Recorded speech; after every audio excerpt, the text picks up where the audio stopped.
Hey guys, balik lagi bareng gue Brian Solid. So, beberapa minggu terakhir gue udah ganti headphone. Dan sekalian sambil buat dites juga, headphone-nya adalah Sony WH-1000 XM5. Nah, ada beberapa hal yang mau gue share ke teman-teman yang menurut gue cukup penting sebelum teman-teman memutuskan untuk upgrade ke Sony WH-1000 XM5 ini atau buat kalian yang mungkin tertarik untuk ganti ke headphone ini. Pertama, kita bahas dari desain terlebih dahulu. Karena kali ini Sony kasih desain yang berbeda dibandingkan tipe-tipe sebelumnya, yaitu Sony WH-1000 XM4, XM3, dan menurut gue pribadi, gue suka banget desain yang baru ini. Desainnya sangat simple, jadi kelihatan lebih premium dan modern dibandingkan tipe sebelumnya XM4, sampai kalian pegang headphone ini. Karena pas pertama kali gue pegang headphone ini, langsung terasa build quality-nya plastik banget. Di bagian tombolnya juga ada sedikit perbedaan, yang tadinya tombol custom di Sony WH-1000 XM4, sekarang jadi tombol untuk noise cancelling atau ambient mode.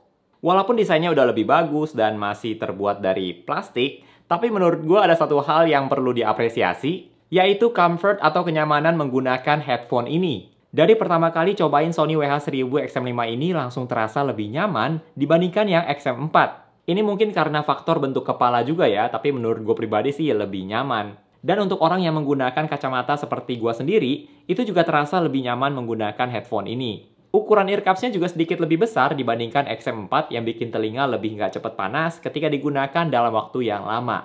Nah, gua sering menggunakan headphone ini untuk editing video yang bisa makan waktu seharian, dan dari pengalaman gua sendiri, Sony WH-1000 XM5 ini lebih nyaman. Dan untuk bantalan ear cups-nya juga lebih soft dibandingkan yang XM4. Nah, ngomongin soal ear cups, sekarang proximity sensornya yang fungsinya untuk play atau pause ketika kalian lepas atau pakai headphone, itu juga udah nggak kelihatan lagi di XM5 ini. Selain itu, sekarang konsep slider buat adjust panjang headphone-nya juga berbeda dengan Sony WH-1000 XM4. Kalau sebelumnya di XM4 kalian perlu tarik bagian luar headband untuk adjust panjang headphone-nya, di XM5 ini bagian dalam headband-nya yang kalian tarik. Plus sekarang juga lebih smooth pas tarik slidernya ini dibandingkan yang XM4. Dan masih soal headband, bantalan headbandnya juga lebih lebar sampai agak ke samping dibandingkan XM4 yang cuma ada di bagian atas aja. Dan ini juga salah satu faktor yang bikin lebih nyaman menggunakan XM5 ini. Sony WH-1000 XM5 ini juga tidak waterproof ya, jadi sangat tidak direkomendasikan untuk kena air, termasuk untuk olahraga juga tidak direkomendasikan. Nah, seperti yang mungkin teman-teman udah tahu juga, Sony WH-1000 XM5 ini tidak bisa dilipat seperti Sony WH-1000 XM4. Yang bisa dibilang merupakan poin minus karena kalau dibawa kemana-mana jadi lebih makan tempat. Dan karena nggak bisa dilipat, otomatis ukuran case-nya juga jadi lebih besar. Nah, tapi soal lipat-melipat ini ada yang pro dan kontra. Karena betul kemana-mana jadi lebih ribet, makan lebih banyak space di dalam tas, tapi ada juga perdebatan soal headphone XM5 ini bisa lebih awet gitu, nggak gampang patah karena nggak bisa dilipat. Kalau menurut gue masuk akal juga sih, karena memang ada kasusnya ada orang yang pakai XM4 dan akhirnya patah karena sering dibuka, dilipat. Tapi sebenarnya gue pribadi juga sering buka lipat XM4 gue sendiri, dan untungnya masih bagus sampai sekarang. Jadi memang masuk akal bisa lebih awet karena bentuknya udah fix, tapi di satu sisi jadi kurang praktis kalau mau dibawa kemana-mana. Tapi overall gue pribadi suka dengan desain baru dari Sony WH-1000 XM5 ini. Untuk touch control dari Sony WH-1000 XM5 ini juga masih sama dengan XM4, seperti tap 2 kali untuk play atau pause musik, swipe ke atas atau ke bawah untuk atur volume, swipe ke kiri atau kanan untuk skip ke musik selanjutnya atau sebelumnya, dan bisa kalian hold juga ear cup sebelah kanan untuk menggunakan ambient mode atau mode transparency. Semua touch control sangat reliable dan responsif seperti yang ada di Sony WH-1000 XM4 juga. Nah, sekarang kita ngobrolin tentang fitur dari headphone ini, karena ada beberapa peningkatan dibandingkan tipe sebelumnya. Yang pertama, ambient mode, atau mungkin kalian lebih familiar dengan istilah transparency mode kalau di AirPods. Menurut gue pribadi, ambient mode di XM5 ini lebih bagus dibandingkan XM4 yang suaranya terasa kayak rekaman audio gitu. Jadi kalau teman-teman pernah cobain ambient mode di Sony WH-1000 XM4, itu suaranya kedengeran kayak rekaman audio. Jadi kalau misalnya ada orang yang lagi ngomong di sekitar kalian, itu suara yang kedengeran bakal kayak voice note. Nah, kalau di XM5 ini masih terasa sedikit kayak suara rekaman, tapi menurut gue termasuk peningkatan yang cukup signifikan dari XM4. Memang nggak sebagus transparency mode di AirPods Pro 2 sih, yang rasanya kayak lagi nggak pakai AirPods gitu. Suaranya natural banget. Mungkin bukan perbandingan yang apple to apple, tapi buat sekedar kasih gambaran aja. Jadi ambient mode di Sony WH-1000 XM5 ini udah lebih bagus dari XM4. Teman-teman juga bisa adjust ambient mode-nya mau level berapa lewat aplikasi headphones dari Sony. Lalu untuk ANC atau Active Noise Cancellation juga menurut gue lebih bagus dalam mengurangi suara noise di sekitar kalian. Sony WH-1000XM4 aja itu udah bagus ANC-nya, dan sekarang di Sony WH-1000XM5 ini makin bagus lagi. Paling gampang contohnya kalau digunakan di situasi indoor, suara AC bisa dibilang udah nggak kedengeran lagi. Bahkan sebagai contoh kalau gue lagi menggunakan MacBook Pro yang speakernya kencang, terus misalnya gue pakai headphone XM5 ini untuk denger lagu dari iPhone, nah walaupun speaker MacBook-nya gue nyalain full, gue hampir sama sekali nggak bisa denger suara yang keluar dari MacBook, walaupun sambil dengerin lagu yang volumenya kecil dan jaraknya sedekat ini. Atau kalau misalnya lagi hujan deras, gue udah nggak tahu lagi ternyata lagi hujan karena udah nggak kedengeran. Jadi soal ANC menurut gue termasuk peningkatan kok dibandingkan yang XM4. Buat teman-teman yang lagi cari headphone dengan ANC yang bagus, menurut gue Sony WH-1000XM5 ini wajib jadi pertimbangan sih.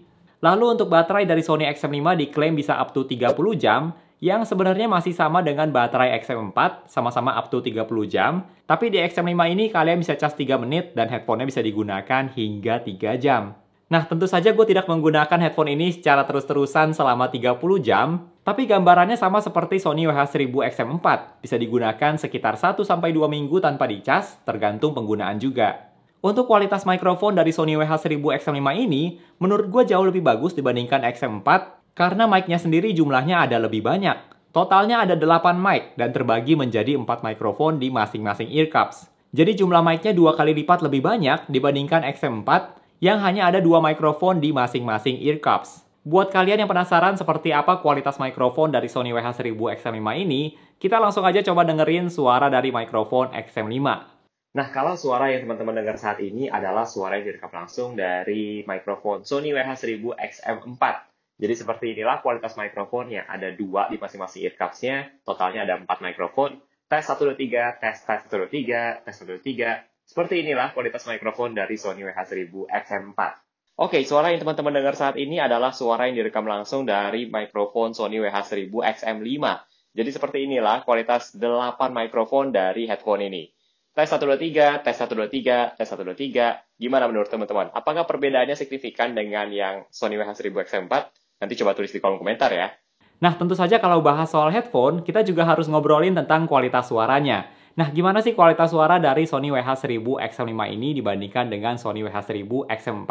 Menurut gue, kualitas suara dari Sony WH-1000XM5 ini agak berbeda dari XM4. Yang paling terasa sejak pertama kali dengerin lagu pakai headphone ini, bassnya tidak sepowerful XM4.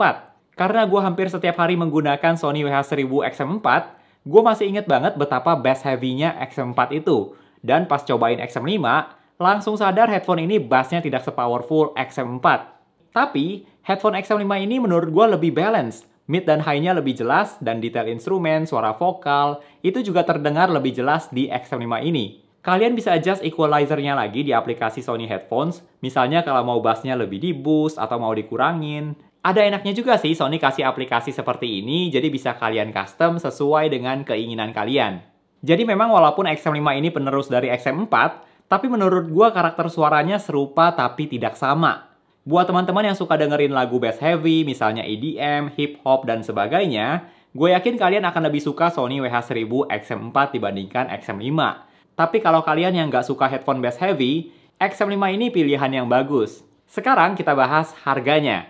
Nah, Sony WH-1000XM5 ini harganya sekitar 4,8, 4,9, atau sebut saja 5 juta rupiah. Sedangkan Sony WH-1000XM4 yang masih dijual resmi sampai hari ini, walaupun sudah ada XM5, harganya sekitar 3,8, 3,9, atau sebut saja 4 juta rupiah. Jadi perbedaan harganya kurang lebih sekitar 1 juta rupiah. Kalau ditanya apakah worth it untuk upgrade dari Sony WH-1000XM4, menurut gue pribadi nggak terlalu worth it sih. Faktor yang jadi penentu buat upgrade ke XM5 ini menurut gue adalah dari segi desain yang lebih baru, walaupun dengan harga segini harusnya bisa dikasih build quality yang lebih premium lagi sih daripada plastik. Terus lebih nyaman digunakan untuk waktu yang lama, dan active noise cancellation yang lebih bagus. Kalau soal karakter suara, gue kembalikan lagi ke teman-teman, kalian suka headphone yang bass heavy atau enggak. Kalau dari segi fitur, banyak fitur yang ada di Sony WH-1000XM5 ini juga ada di Sony WH-1000XM4, tapi bedanya yang di XM5 itu versi yang lebih upgrade aja. Tapi buat kalian yang mungkin baru mau beli headphone atau mau cobain headphone dari Sony, WH-1000XM5 ini bisa kalian pertimbangkan juga, karena kualitas suaranya bagus, ANC yang lebih bagus dari sebelumnya, dan beberapa detail kecil lainnya yang udah kita bahas tadi, yang juga merupakan peningkatan dari tipe sebelumnya XM4. Nah, mungkin teman-teman notice gue sering bandingin dengan Sony WH-1000XM4 di video review Sony WH-1000XM5 kali ini, karena gue pribadi memang menggunakan Sony WH-1000XM4 sehari-hari. Jadi buat kasih gambaran yang lebih jelas, perbandingan yang paling dekat adalah Sony WH-1000XM4. So, itu dia review dari Sony WH-1000XM5. Kalau menurut teman-teman gimana nih? Kalian lebih pilih Sony WH-1000XM4 atau yang XM5 aja? Atau kalau kalian ada menggunakan headphone yang bagus juga, boleh banget untuk share di kolom komentar ya. Thank you buat teman-teman yang udah nonton video kali ini. Jangan lupa untuk klik tombol like kalau kalian suka dengan video ini. Dan juga subscribe supaya kita bisa ketemu lagi di video-video yang berikutnya. Bye!